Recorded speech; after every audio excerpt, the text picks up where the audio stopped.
11 minute के अंदर ही एक के बाद एक 7 बम धमाके हुए। 179 लोग मारे गए, 800 से ज्यादा लोग घायल थे।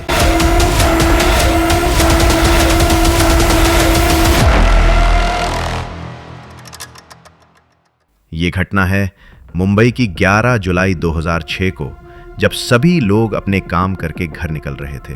लोगों को क्या मालूम था कि आगे कुछ ऐसा भी होने वाला है। तभी 6:24 पर मुंबई की वेस्टर्न लाइन, जो सबसे बिजी लाइन होती है, इनमें ज्यादा लोगों को आना जाना लगा रहता है। इसी लाइन के माटुंगा रोड स्टेशन, जो चर्च गेट स्टेशन से 11 किलोमीटर की दूरी पर है, इस लोकल ट्रेन के फर्स्ट क्लास डब्बा में पहला ब्लास्ट होता है और कुछ सेकंड बाद में ही इसका अगला स्टेशन माहिम जंक्शन के लोकल ट्रेन में सेकंड ब्लास्ट हुआ। और इसके बाद माहिम जंक्शन से 2 किलोमीटर दूरी पर बांद्रा स्टेशन के ट्रेन में 6:25 पर तीसरा ब्लास्ट होता है और इसके 1 मिनट के बाद चौथा ब्लास्ट होता है, जो खार रोड स्टेशन के पास हुआ। सेम इसी टाइम जोगेश्वरी स्टेशन के पास 5वां ब्लास्ट होता है, जो कि खार रोड से 8 किलोमीटर दूरी पर है। और इसके 5 मिनट बाद बोरीवली स्टेशन के पास हुआ, जो जोगेश्वरी स्टेशन से लगभग 11 किलोमीटर की दूरी। और लास्ट धमाका मीरा रोड स्टेशन के पास हुआ। आपको जानकारी के लिए बता दूं कि ये सारे बम धमाके 11 मिनट के अंदर ही हुए और मुंबई के लोकल ट्रेन को ही टारगेट किया गया था। और ये सभी ट्रेन मुंबई के अंदर ही चलते थे। बस एक मीरा रोड की ट्रेन, जो मुंबई से बाहर चलती थी MMR तक, वो भी मीरा रोड से 35 किलोमीटर दूर पर ही है। आपको इस बात से पता चल रहा होगा कि इसमें मुंबई के लोगों को ही टारगेट किया गया था। आइए इस ट्रेन ब्लास्ट की प्लानिंग को डिटेल में जानते हैं कि इसके पीछे किसका हाथ था और ये सब प्लानिंग कैसे हुआ। देखिए, इस हमले की नींव मुंबई में नहीं बल्कि पाकिस्तान में रखी गई थी। लश्कर-ए-तैयबा के आतंकी सरगनाओं ने तय कर लिया था कि भारत को झटका देना है, लेकिन सिर्फ बम से नहीं, भारत के दिल को हिला देने वाला हमला चाहिए था। प्लान पाकिस्तान में बैठकर बना, लेकिन उसे जमीन पर उतारने के लिए भारत के अंदर मौजूद उनके सहयोगियों की जरूरत थी। और इसके लिए उन्होंने चुना ISI, inter services intelligence, Pakistan की खुफिया agency, SIMI, students Islamic movement of India, Bharat में मौजूद कट्टरपंथी संगठन। ISI ने फंडिंग की, लश्कर ने ट्रेनिंग दी और SIMI ने भारत में नेटवर्क तैयार किया। आखिर ये तीनों संगठन है क्या? आइए डिटेल में जानते हैं।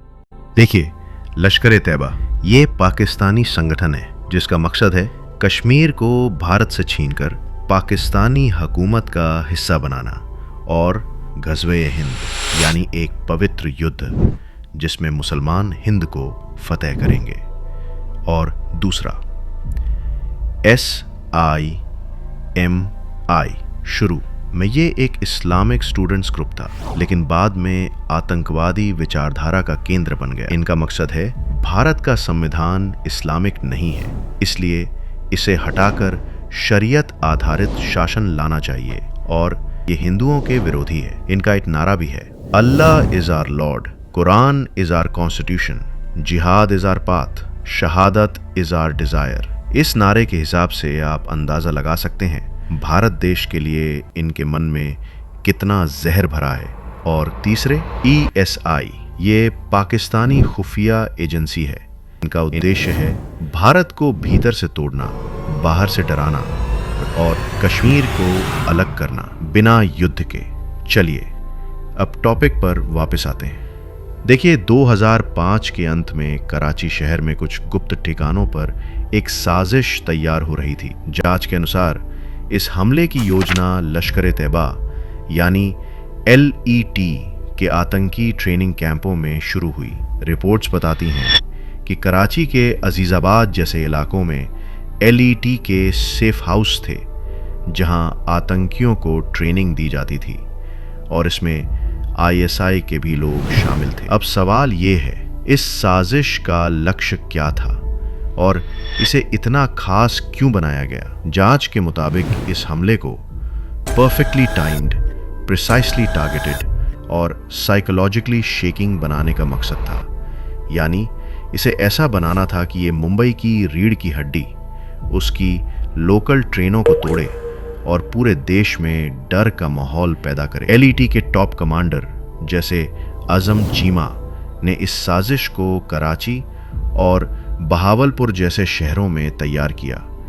इनके साथ SIMI के भी लोग थे। इस साजिश में शामिल लोगों को कराची और बहावलपुर के ट्रेनिंग कैंपों में बुलाया गया। यहाँ उन्हें बम बनाने, हथियार चलाने और जांच से बचने की ट्रेनिंग दी गई। देखिए, ये सिमी के जो लोग हैं, इनका डायरेक्ट साजिश नहीं था, बल्कि ये कट्टरपंथी विचार ने इनको पाकिस्तान ले गया बम धमाके ट्रेनिंग करने के लिए। क्योंकि 2002 में जो गुजरात दंगे और बाबरी मस्जिद पर जो हमला हुआ था, इसको लेकर इनके मन में बहुत बुरा नफरत था, जिसका फ़ायदा पाकिस्तान के LET और ISI संगठन ने उठाया और इनका ब्रेन वॉश किया और इनको इस हमले में शामिल किया गया। आपको बता दूं कि सिमी के 5 लोग पाकिस्तान गए थे, जिनका नाम फैजल शेख, आशिफ खान, कमरुद्दीन अंसारी, नूरुल हुड्डा और एहतिशाम सिद्दीकी था। और जब बम बनाने की ट्रेनिंग ख़त्म होती हैं तो इस साजिश को भारत में अंजाम देना था। और भारत आने के लिए ज़रूरत थी उन स्लीपर सेल्स की जो इनको भारत में एंट्री दिला सके। स्लीपर सेल्स वो लोग होते हैं जो आम जिंदगी जीते हैं, सामान्य नौकरी करते हैं, लेकिन सही समय पर आतंकी गतिविधियों के लिए एक्टिव हो जाते हैं। इन स्लीपर सेल्स को एक्टिव करने के लिए कराची से इन लोगों को गुप्त संदेश भेजे गए और इन संदेशों में कोड वर्ड्स का इस्तेमाल हुआ। ये कोड वर्ड्स थे प्रार्थना, मजलिस और खिदमत जैसे शब्द, जो सुनने में सामान्य लगते थे, लेकिन इनका मतलब था कुछ और। ये कोड वर्ड्स इतने चालाकी से चुने गए थे कि अगर कोई संदेश पकड़ा भी जाता तो उसे समझना मुश्किल था। जब स्लीपर सेल्स एक्टिव हो गए तो इन्होंने भारत में घुसने के लिए नेपाल भारत रूट चुना, जो बिहार, उत्तर प्रदेश, उत्तराखंड, सिक्किम और पश्चिम बंगाल से होकर गुजरती है। इस खुली सीमा का मतलब है कि कोई बड़ा चेक पॉइंट या फेंसिंग नहीं, जिसका फायदा ISI और LET ने उठाया। जांच के अनुसार ISI को पता था कि भारत पाक बॉर्डर से घुसपैठ करना मुश्किल है, क्योंकि वहां भारी सुरक्षा है। इसलिए उन्होंने नेपाल रूट को चुना, एक ऐसा रास्ता जहां कम जांच और आसान पहुंच थी। भारत से निकले 5 ही थे, लेकिन टोटल नेपाल से भारत में 11 आतंकवादी आए और सभी ने फर्जी दस्तावेज और नकली पासपोर्ट लेकर नेपाल बॉर्डर से रक्सौल बिहार होते हुए मुंबई में घुसे। जब ये आतंकवादी पाकिस्तान से भारत आ रहे थे तो ये अपने साथ RDX लिए थे, यानी रॉयल डिमोलिशन एक्सप्लोसिव, एक शक्तिशाली विस्फोटक है जिसे साइक्लोट्रिमेथाइलिन ट्रिनाइट्रामाइन कहते हैं। और ये RDX की वजन 15 से 20 किलोग्राम था और इसके साथ टाइमर डिवाइस और 9 वोल्ट की बैटरी भी साथ में लिए थे।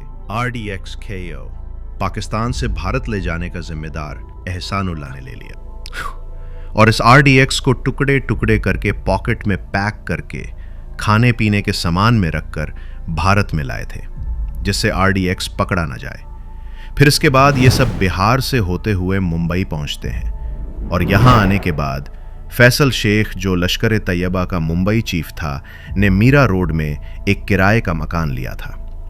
फिर पाकिस्तानी आतंकवादियों ने फर्जी आधार कार्ड देकर यहाँ रुके और फिर ये बम प्रेशर कुकर में फिट कर रहे थे। ये काम एहसानुल्लाह कर रहा था। RDX को कुकर में फिट इसलिए किया गया जिससे आइसोबैरिक इफेक्ट का प्रभाव पड़े और बम धमाका और खतरनाक हो। और आखिरी मीटिंग 11 जुलाई को 9 बजे सुबह होती है, जिस दिन धमाके करने थे।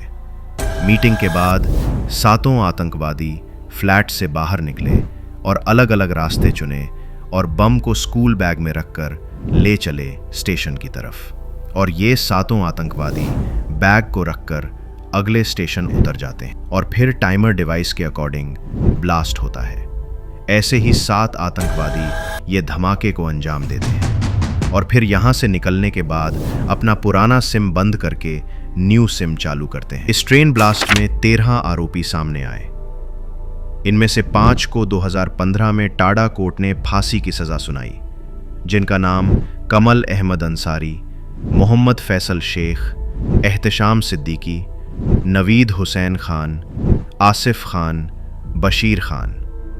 7 को उम्र कैद मिली और जिनका नाम तनवीर अहमद अंसारी, मोहम्मद मजीद शाफी, शेख अलम शेख, मोहम्मद साजिद अंसारी, मुजम्मिल शेख, सोहेल महमूद शेख, ज़मीर अहमद शेख। एक आरोपी गवाही के दौरान मर गया, लेकिन कहानी यहीं ख़त्म नहीं हुई। सभी ने हाईकोर्ट में अपील की और लंबी सुनवाई चली। आखिरकार 2025 में बॉम्बे हाईकोर्ट ने सबको बरी कर दिया। कोर्ट ने कहा कि एटीएस की जांच में बड़ी खामियां थीं, गवाहों के बयान भरोसेमंद नहीं थे और सबूत इतने मजबूत नहीं थे कि किसी को दोषी ठहराया जा सके। यानी जिन्हें कभी मौत और उम्र कैद की सज़ा सुनाई गई थी, वो सभी आज़ाद हो गए। ये रहा मुंबई सीरियल ट्रेन ब्लास्ट की प्लानिंग। मिलते हैं फिर कोई नए वीडियो के साथ।